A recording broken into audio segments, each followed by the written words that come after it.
Amém? Que bom ver vocês. Que bom que vocês ouviram a voz de Deus e estão aqui hoje para conhecer o Senhor um pouco mais. Abra sua Bíblia comigo na primeira carta de João.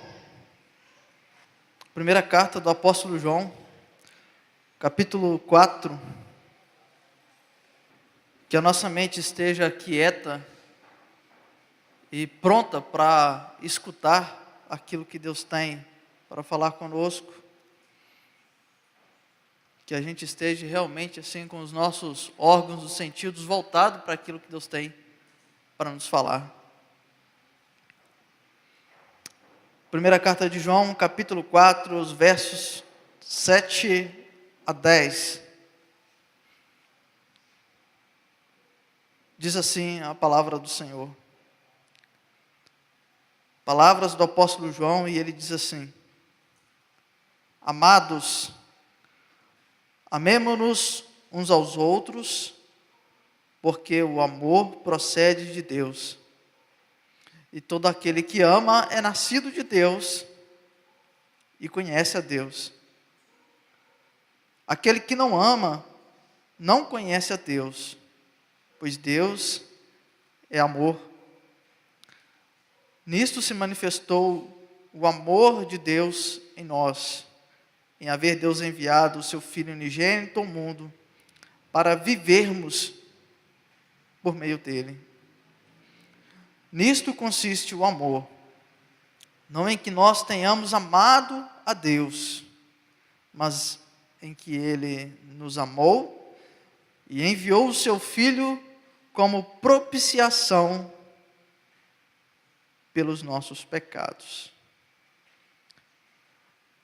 Verso 11 ainda: Amados, se Deus de tal maneira nos amou, devemos nós também amar uns aos outros. O tema dessa mensagem é ágape, a natureza de Deus. Queridos, as Escrituras, mais precisamente no Novo Testamento, ela traz a palavra amor em diversos lugares distintos. Na epístola de João, nós temos uma conversa de Jesus com Pedro.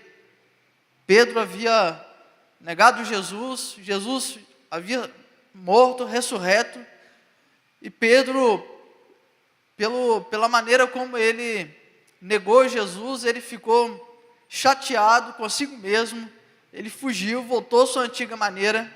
Então Jesus, ele vai resgatar Pedro. E aí Jesus tem uma conversa com Pedro. E nessa conversa com Pedro, só aí nós temos duas palavras diferentes que são traduzidas para nós como amor.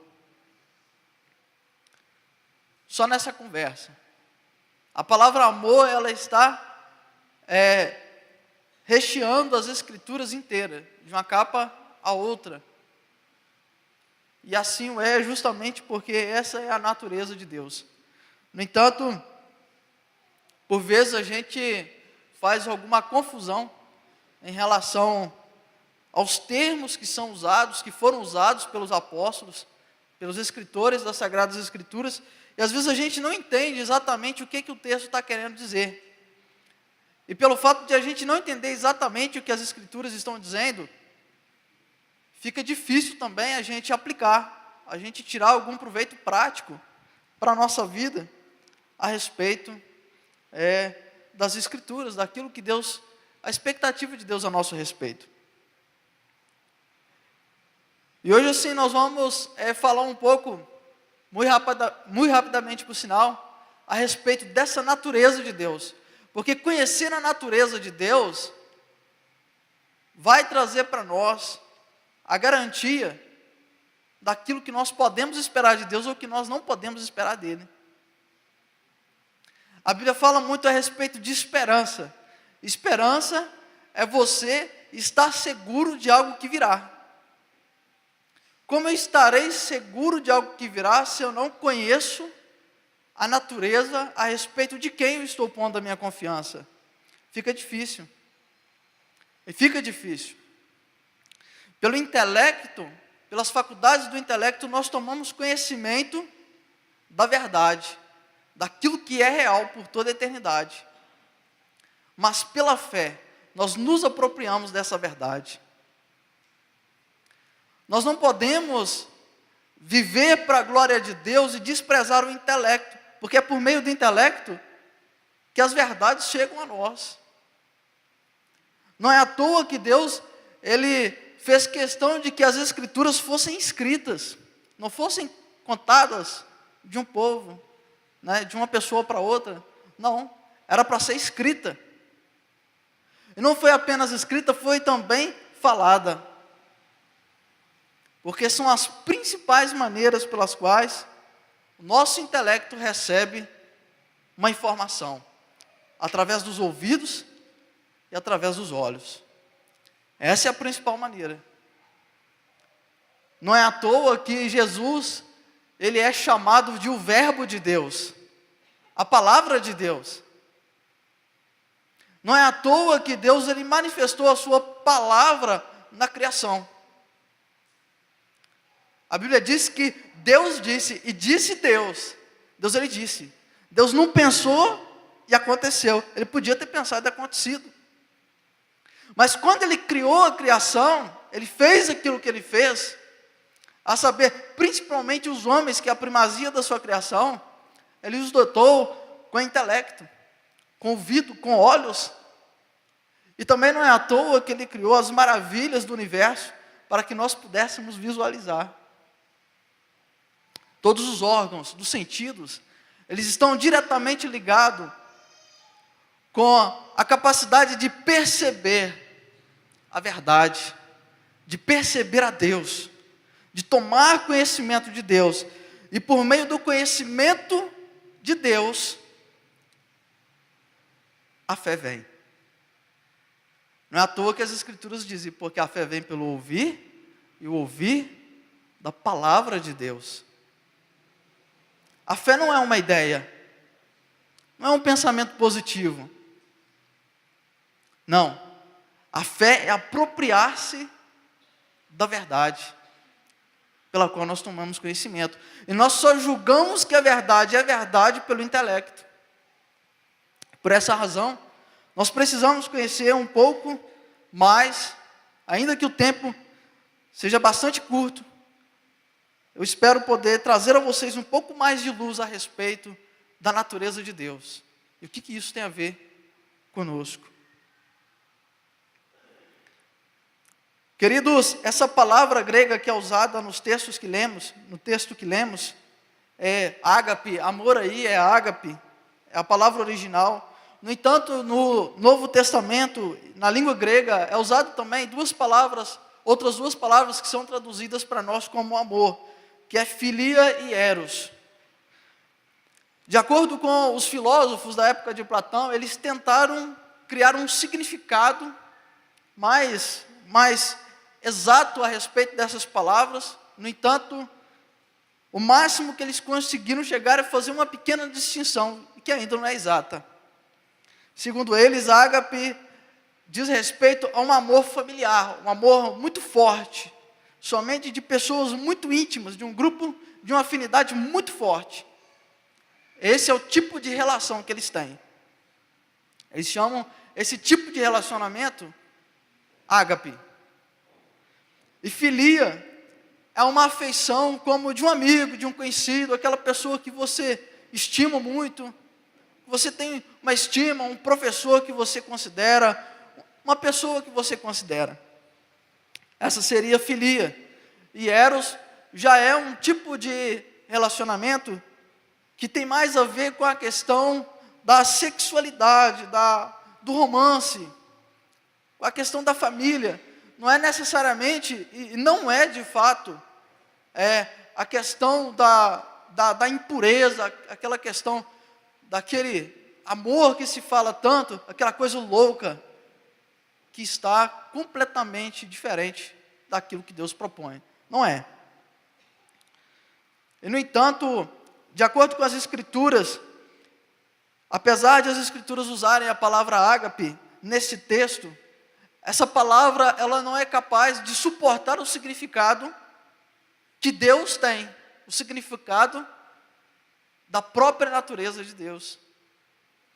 E é por essa razão que as Escrituras, elas falam do começo ao fim a respeito de Deus, a respeito de sua natureza, a respeito de amor.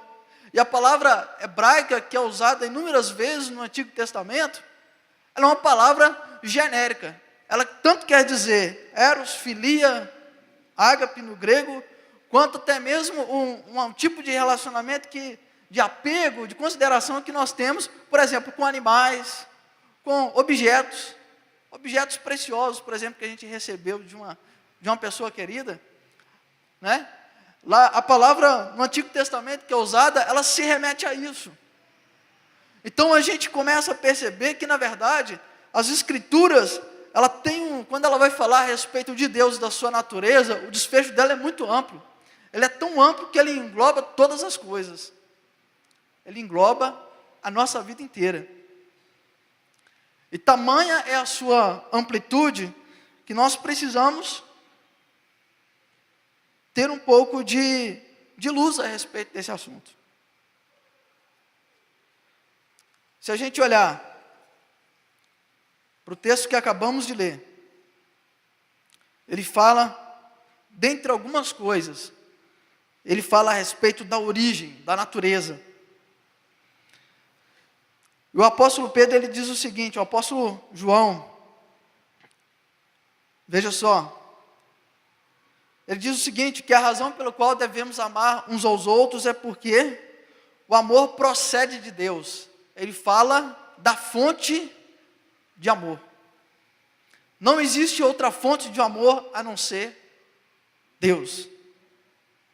Amor verdadeiro não vem de outro lugar a não ser de Deus. Justamente porque a natureza de Deus é essa.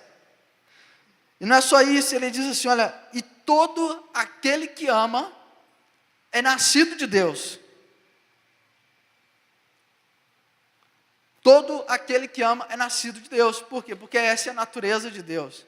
Falando a respeito de natureza, às vezes a gente confunde natureza com caráter.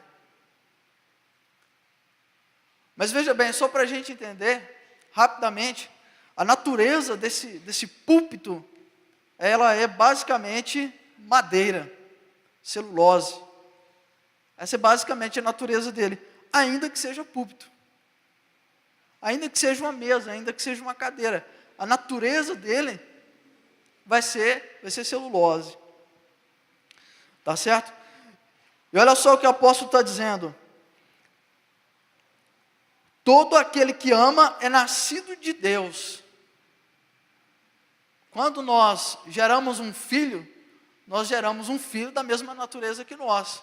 Por exemplo, nenhum relacionamento, por exemplo, de dois animais vai gerar um animal diferente. Nem mesmo se você unir, pegar uma semente, por exemplo, de abóbora, vai nascer um pé de limão. Não vai. Vai gerar de acordo com a mesma natureza. Porque essa é a natureza. E Deus, igualmente, quando Ele gera o homem para ele ser por filho, é diferente. Porque Ele gera o homem, não as coisas criadas. As coisas criadas não são. As outras coisas não são natureza de Deus. Mas quanto ao homem, elas foram feitas segundo a imagem e a semelhança de Deus. E Deus criou o homem por filho. Não é à toa que o evangelista Mateus, ele diz o seguinte, que Jesus, ele é filho de Adão, que é filho de Deus. Adão é filho de Deus. E só pode gerar de mesma natureza aquele que nasce de Deus. Por essa razão, só pode amar aquele que nasce de Deus. Uma outra coisa muito interessante que ele diz o seguinte: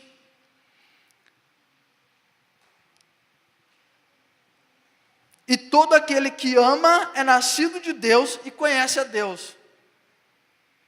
Olha só, são duas coisas que estão juntas, não tem como separar. Aquele que nasce de Deus, ele conhece a Deus. E conhecer tem sentido amplo, tem sentido de intelecto, mas também tem sentido de convivência. Adão, que era filho de Deus, ele conhecia Deus, ele estava com Deus todos os dias, ele ouvia a voz de Deus todos os dias, até o dia que ele desprezou a presença de Deus. O que aconteceu em seguida? Todos os homens vieram também a desprezar a Deus. Ele perdeu a natureza de Deus, e o que ele gerou foi uma natureza de revolta contra Deus, uma natureza de rebeldia contra Deus, porque ele desprezou. Adão não podia mais amar, não podia, estava impossibilitado disso, porque ele perdeu essa natureza.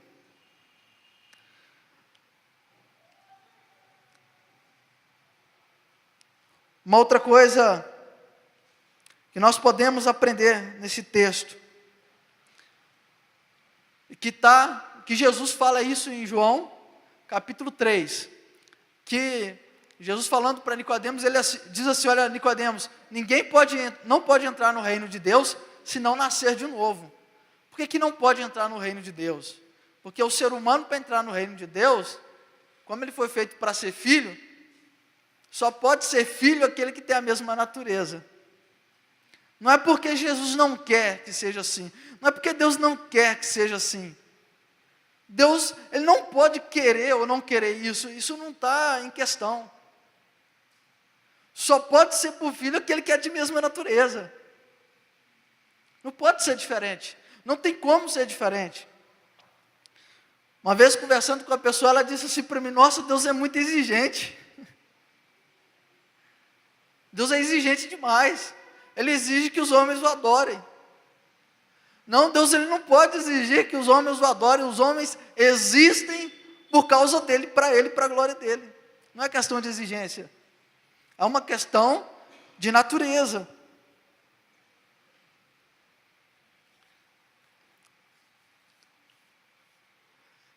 Entender isso é tão importante que as Escrituras dizem que Deus enviou o seu Filho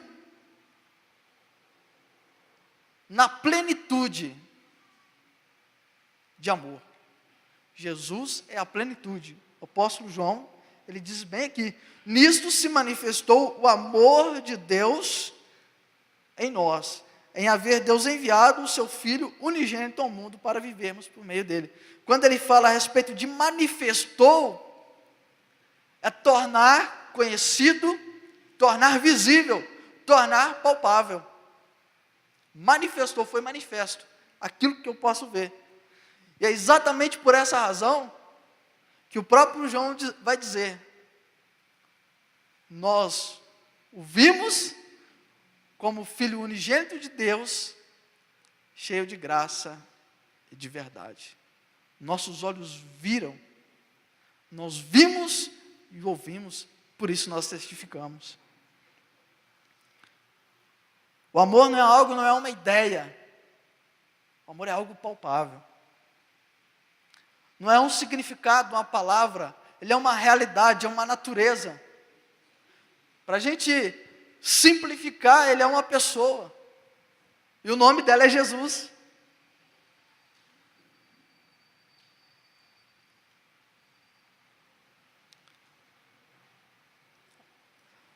Nós vamos rapidamente falar sobre as implicações desta realidade, as implicações do amor, e a gente vai ver em Lucas capítulo 10, versículos 25 a 28. Evangelho de Lucas capítulo 10, os versos de 25 a 28.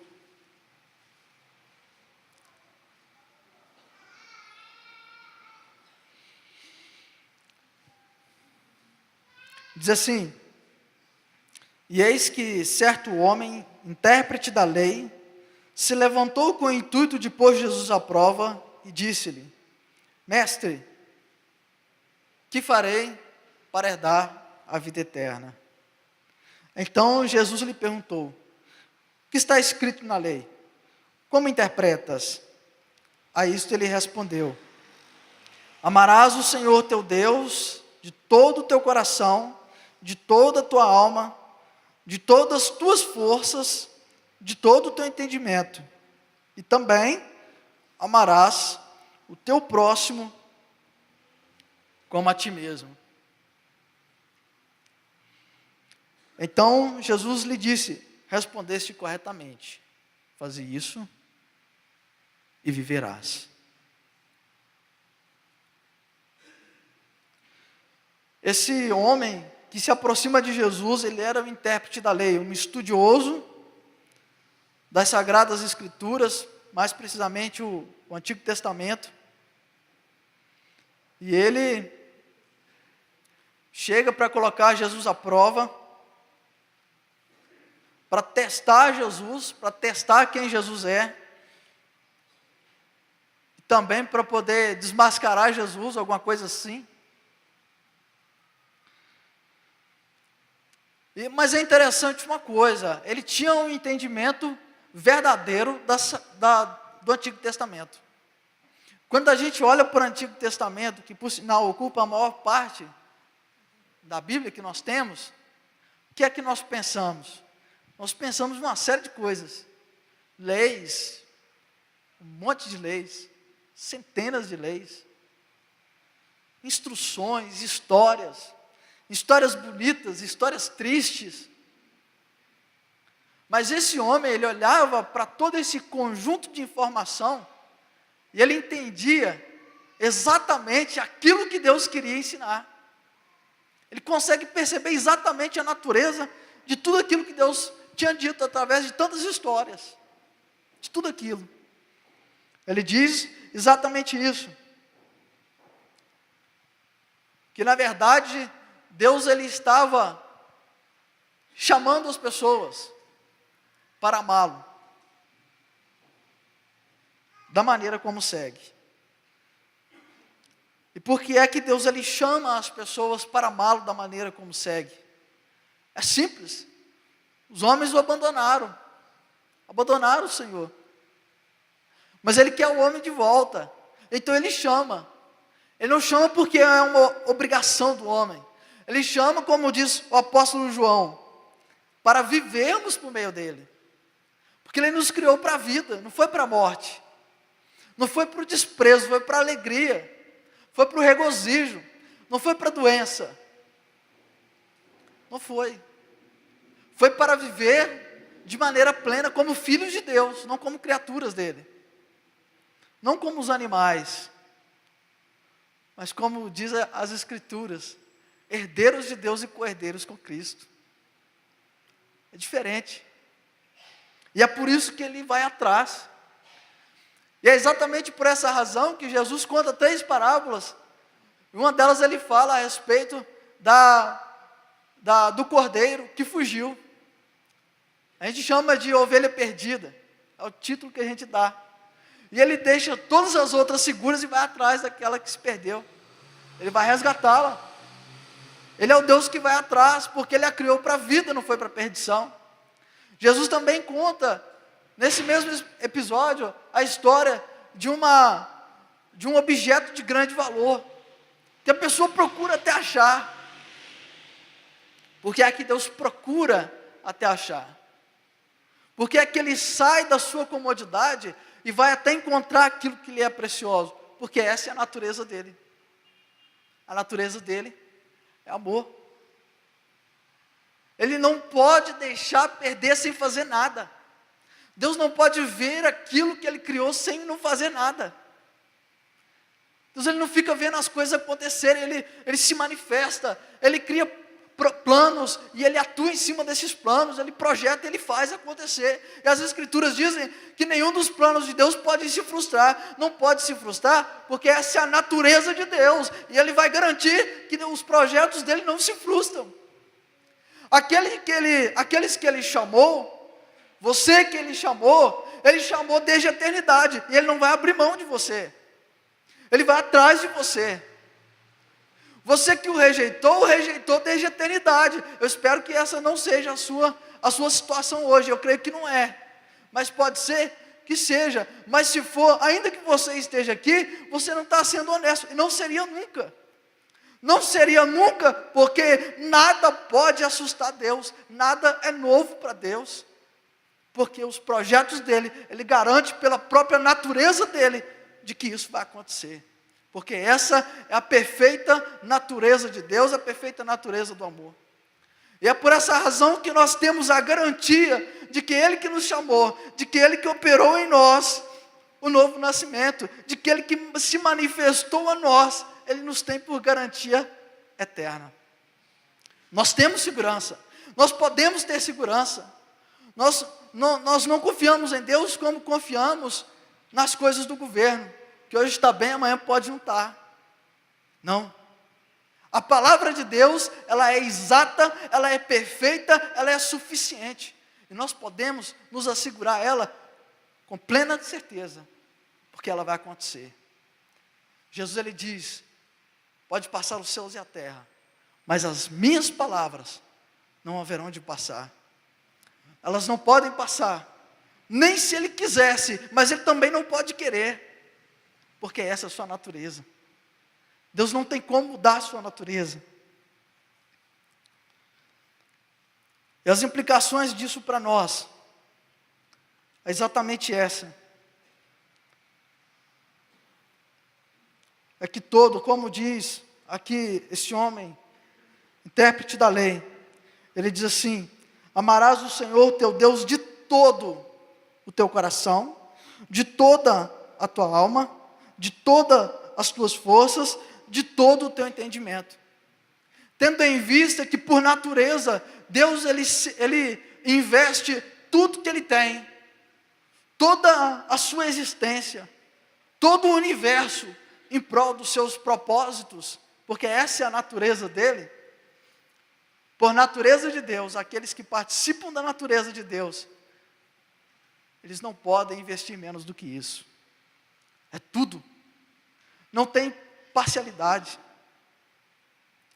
Se eu me volto para Deus, eu preciso voltar de maneira honesta, com tudo, tudo. E se a gente olhar justamente para essas palavras que ele menciona, de todo o coração, é de todo o ser interior, emoções, sentimentos, vontades, é fazer tudo isso se voltar para Ele. Tudo isso. Ah, mas eu não estou sentindo assim, sabe, Adonai? Não, eu vou fazer o meu sentimento se voltar. Eu posso fazer isso. Por que eu posso fazer isso? Mas é um sentimento, mas veja bem, o sentimento muda. Se de repente eu estou numa situação muito difícil, tive uma grande perda, e de repente eu tenho uma notícia muito boa, que eu esperava muito, que acontece? Meu dia mudou. Como é que a gente fala? Ganhei o dia. Os nossos sentimentos mudam, a nossa reação muda. Aquele dia que a gente estava vivendo assim, se arrastando, agora a gente se sente livre, a gente age de maneira diferente, porque os nossos sentimentos, as nossas emoções e as nossas vontades, elas estão relacionadas com o foco que nós estamos, aonde colocamos a nossa mente. E se nós colocamos a mente na perfeição de todas as coisas, então as nossas vontades, uma questão de tempo, nós faremos com que elas se voltem para Ele também. E ele fala de alma também. A alma é o poder vital. Poder vital é aquela porção que Deus libera para nós no ato da concepção. Nós nos tornamos alma vivente, ainda sem braços, sem olhos, sem nada distinguido. E que alguns grupos hoje dizem, isso ainda não é uma vida, pode retirar, pode abortar. Ali existe um poder de Deus atuando. E esse é o que o texto chama de poder vital. Na verdade, a ideia dessa palavra de alma é justamente os elementos, as questões elementares da nossa existência. Elas também precisam ser voltadas para Deus. Todas elas. Toda a nossa existência. Ele ainda diz de todas as tuas forças. Força, ele fala exatamente sobre intensidade. Força e intensidade. Quando a gente normalmente não está fazendo alguma coisa que a gente gosta muito, a gente meio faz aquilo arrastando. E arrasta aquilo. Mas quando é alguma coisa que nos agrada, nós fazemos de maneira diferente. Até sem receber algum benefício assim, invisível em troca, porque a gente gosta. O nosso hobby. Então a gente tem alegria de fazer. Essa intensidade que a gente aplica nas coisas é o que o texto chama de força, ou vigor aplicado. Nós não podemos nos relacionar com Deus. Não podemos, porque essa não é a natureza de Deus. Nós não podemos nos relacionar com Ele sem aplicar toda a nosso vigor. Não pode. Por quê? Porque eu estou sendo de ânimo dobre. O que é ânimo dobre? Mente dividida. As Escrituras falam essas coisas. Eu estou, vou fazer aqui, tá bom. Mas a gente não é inteiro. Não é honesto. A gente está maquiando as coisas, a gente faz por obrigação. A gente, às vezes, dá dízimo, porque a Bíblia diz que tem que dar. Porque Deus diz que tem que dar. Aliás, Deus ele só fala que tem que dar dízimo para quem é filho. Filho que dá dízimo. E se a gente olhar no contexto todo, ele chama as pessoas realmente para se voltarem para Ele. Não é para dar dízimo. Dízimo é uma das expressões de se voltar inteiramente com toda a vida. Por quê? Porque a Deus pertence o céu, a terra e toda a sua plenitude. Inclusive nós. Como que eu posso dizer que é meu aquilo que eu não tenho a menor condição de fazer vir à existência? Eu não posso, eu não tenho esse direito. Eu estou roubando de Deus uma glória que é dele. Quando eu digo, esse é o meu trabalho, esse é o resultado do meu trabalho, esse é a minha inteligência que eu coloquei, é meu. Esse dinheiro é meu por direito. Direito de quê? Não tem direito de nada. Está aí pela graça de Deus. Se acha no direito de alguma coisa. Nós precisamos, só podemos voltar realmente para Deus com toda a nossa força. E aí, em último lugar também, o texto diz de todo entendimento. Por que de todo entendimento, ou de todo intelecto, de toda capacidade intelectual? Porque eu não posso medir e decidir e planejar em como eu vou me voltar para Deus e fazer isso acontecer se eu não usar intelecto. Não tem como. Eu estou vivendo de maneira diferente da natureza de Deus. Por exemplo, eu nasci de novo. Mas algumas áreas da minha vida ainda não estão coerentes com a natureza que agora faz parte de mim. Por Jesus Cristo eu nasci de novo. Mas algumas áreas ainda não são coerentes. Eu preciso acertar. E como é que eu vou acertar? Eu preciso pensar. Eu preciso planejar. Eu preciso ver o quê? Se eu não tiver consciência delas, se eu não tiver planos para acertar elas, eu nunca vou ser honesto. Eu nunca vou ser inteiramente. Agora, o que nós podemos aprender com isso? Com essas palavras. Essa é a natureza de Deus. E nós não podemos morar com Deus na eternidade sem essa natureza. Então, se você é uma pessoa que ainda não recebeu essa natureza de Deus, hoje é a sua oportunidade de ser honesto com Deus e dizer para Ele aquilo que você precisa. Você precisa ser um filho dele. Você pode ser uma pessoa muito boa, muito honesta nos seus negócios. Você pode ser uma pessoa de referência. Mas se você não conhece a Deus, não nasceu de Deus por meio de Jesus Cristo, não valeu de nada. Você vai ser uma ótima pessoa aqui na terra e vai ficar por aqui mesmo. E, no entanto, você é uma ótima pessoa na visão dos homens.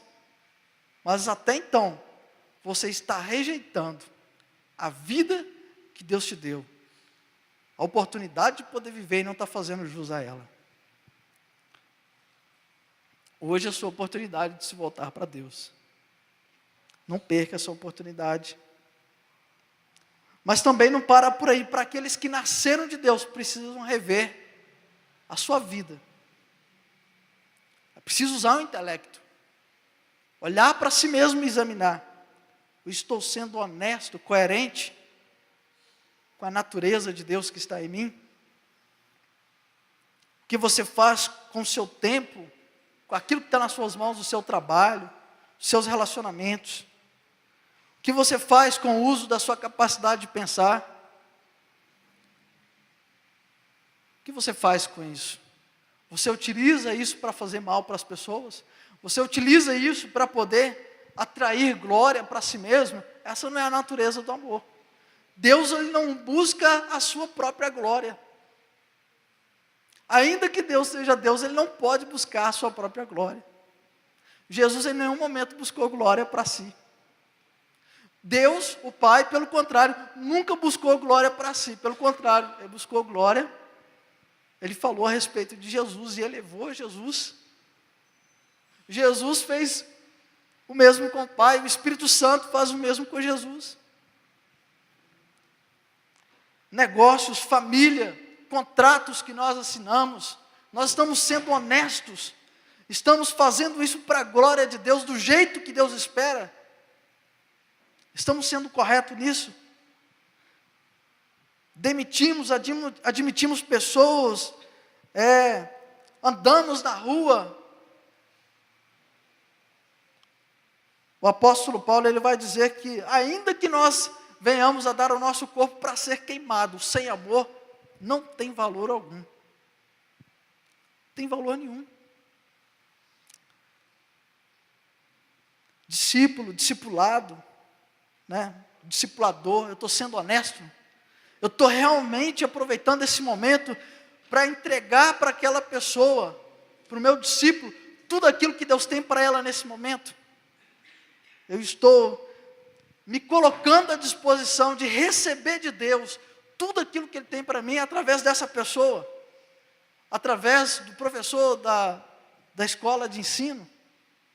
Eu estou só ali a fazer mais um curso aqui, para preencher o currículo. Nós precisamos ser inteiros. Queridos, realmente assim, nós precisamos continuar meditando nisso. Mas Deus, Ele nos chama para uma decisão agora. Nós temos a mania, desde Adão, nós temos a mania de transferir a nossa responsabilidade para outras pessoas. Ah, mas eu sou assim por causa de fulano, sou assim por causa de cicrano, sou assim por causa daquela situação. Olha, Deus olha para nós e diz, você é responsável. Nós somos responsáveis. Não é porque Ele acha que é porque somos. Porque nós podemos receber dEle, a plenitude dEle, e viver uma vida nova. E se nós não fazemos isso, ficamos botando a culpa nos outros, nós somos capazes. Nós não somos incapazes, nós somos capazes, inclusive, de rejeitar o seu favor. Deus, Ele nos chama realmente para uma vida nova, para que a gente possa receber de Deus tudo aquilo que Ele tem para nós. Porque no reino de Deus não tem gente doente, no reino de Deus não tem gente viciado, não tem gente cativo, no reino de Deus não tem nada disso. Não tem machismo, não tem feminismo, não tem nada. O reino de Deus é um reino de amor pleno e absoluto para todos sempre. Amém? Deus abençoe vocês.